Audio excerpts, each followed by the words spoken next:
வணக்கம். இன்னைக்கு என்ன ரெசிபி பார்க்க போறோம்னா, காலாக்கன் தான்.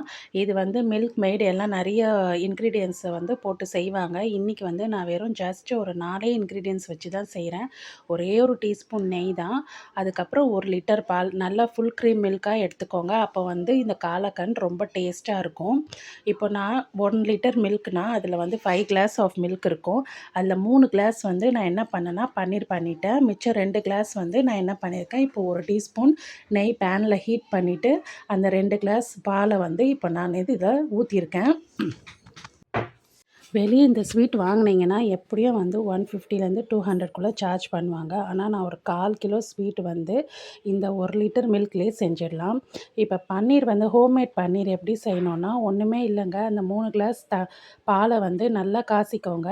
காய்ச்சின உடனே அதில் வந்து ஒரு லெமன் இல்லைன்னா வினிகர் இல்லைன்னா தயிர், இது 3த்துல எது வேணாலும் நீங்கள் போடலாம். போட்டிங்கன்னா உங்களுக்கு ஹோம்மேட் பன்னீர் ரெடி ஆகிடும்.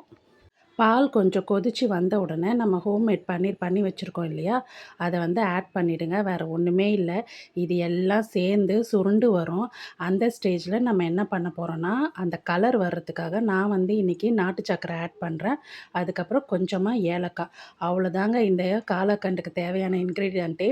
அந்த ஒரே ஒரு டீஸ்பூன் கீல தான் நான் இது மொத்தம் ஸ்வீட்டுமே பண்ணியிருக்கேன். அவ்வளோ டேஸ்ட்டாக இருந்துச்சு. இந்த கலர் வர்றதுக்காக நான் வந்து சுகருக்கு பதிலாக என்ன பண்ணியிருக்கேன்னா, நாட்டு சர்க்கரை ஆட் பண்ணுறேன்.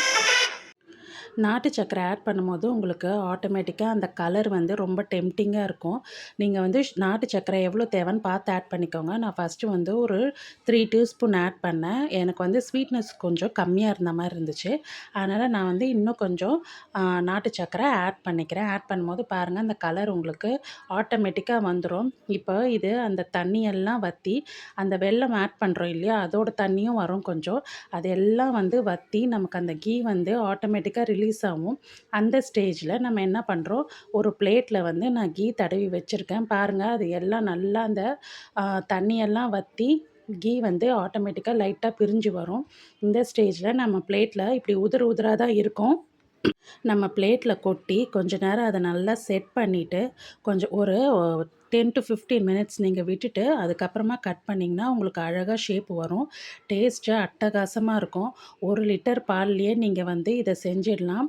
மேலே வந்து நான் கார்னிஷுக்கு சும்மா பாதாம் வந்து க்ரஷ் பண்ணி ஆட் பண்ணியிருக்கேன்.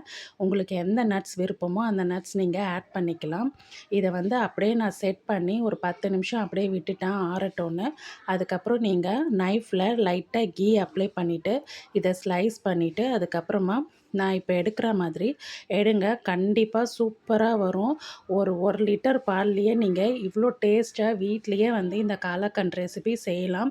இது வந்து நார்த்தில் ரொம்ப ஃபேமஸ்.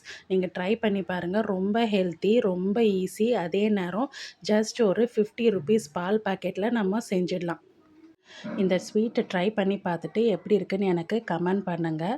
இதே மாதிரி நிறைய ஸ்வீட் ரெசிபீஸ் நான் உங்களுக்கு ட்ரை பண்ணி போட்டுகிட்டே இருக்கேன். ப்ளீஸ் அதுக்காக சப்ஸ்கிரைப் பண்ணிக்கோங்க, சப்போர்ட் பண்ணுங்கள்.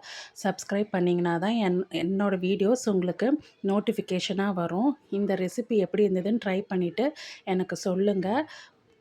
நீங்கள் யாராவது கெஸ்ட்டுக்கு வரும்போது இந்த மாதிரி செஞ்சு கொடுத்தீங்கன்னா, வீட்டில் செஞ்சீங்கன்னு சொன்னால் நம்பவே மாட்டாங்க. அவ்வளோ நல்லாயிருக்கும். Thank you. Please subscribe, like, share.